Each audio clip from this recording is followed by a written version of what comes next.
Qancha erkaklarga onalari har kun telefon qiladi yoki har bir xotini va onasini o'rtasidagi janjalda faqat onasini tomonini oladi. 35 yoshda har bir qadamini, har bir ishini ota-onani ruxsatsiz boshlamaydi. Bugun sizlar bilan separatsiya haqida gaplashamiz va nima uchun har bir erkak shu jarayondan o'tishi juda ham zarur. Separatsiya o'zi nima desangiz, bu psixologik ota-onadan uzilishdir. Nimaga o'zi bu jarayon kerak desangiz, separatsiyadan keyin odam o'zini hayotini boshqarish, o'zini xohishlarini bilish, har bir qilgan ishiga mas'uliyatini o'zi javob berishligini o'rganib chiqadi. Hamma odam hayotda 2 marta tug'iladi.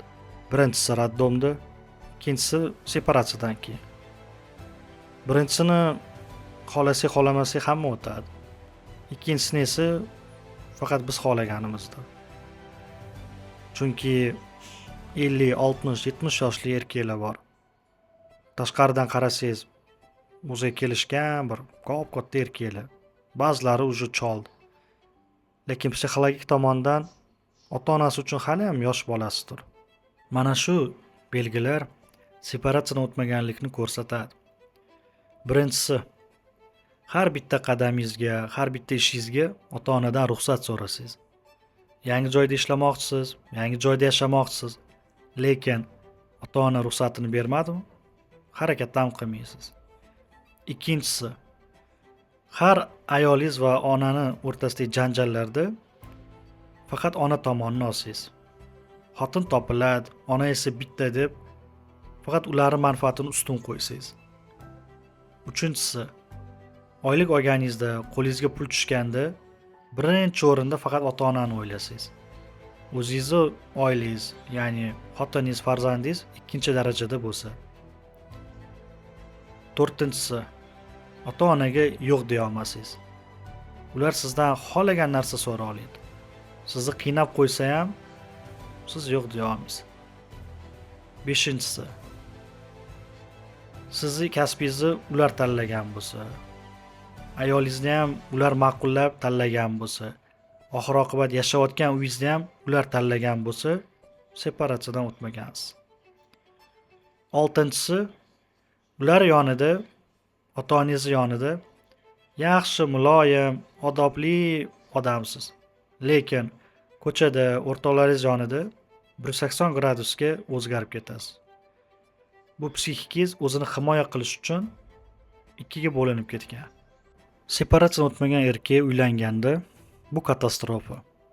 Chunki ayol alohida bo'lgan erkakning yoniga emas, unga psixologik tomondan yo'q bo'lgan muhitga kirib kelyapti. Qaynona, qaynota, opa-singil, aka-uka, er-uka, mahalla. Mana shu piramidada ayol eng oxirgi o'rinda. To'ydan keyin Ahad Qayum ssenariysi bo'yicha yashashadi. Qaynona hamma narsaga boshchilik qiladi. Qanaqa ovqat qilish, nevaralarni ismi, tug'ilganlaridan keyin qanaqa ularni tarbiya qilish.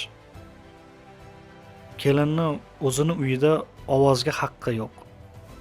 Er esa hamma muammoni, hamma pulli narsalarni ham ota-onasi bilan hal qiladi.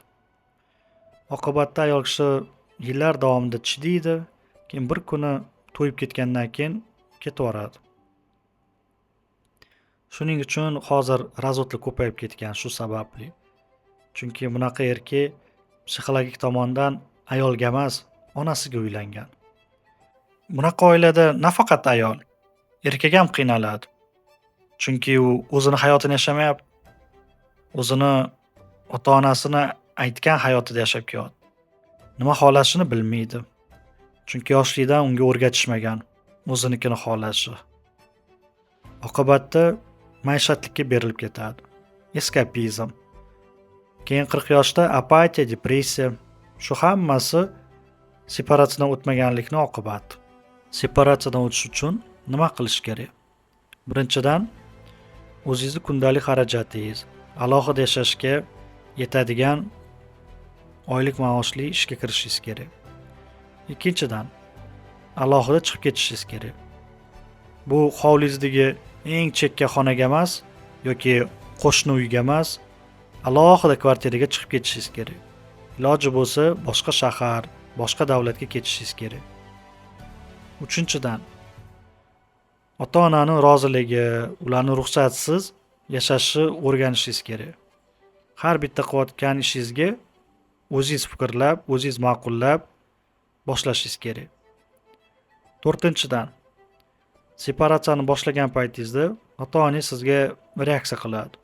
Xafagarchilik, manipulyatsiyalar, o'zini sog'lig'i bilan sizni qo'rqitishi mumkin. Lekin yarim yil, 1 yil chidab olsangiz, ular ham sizga keyin o'rganib oladi. 5-dan, ayolingizni emotsional prioritet bo'yicha birinchi o'ringa qo'yishingiz kerak.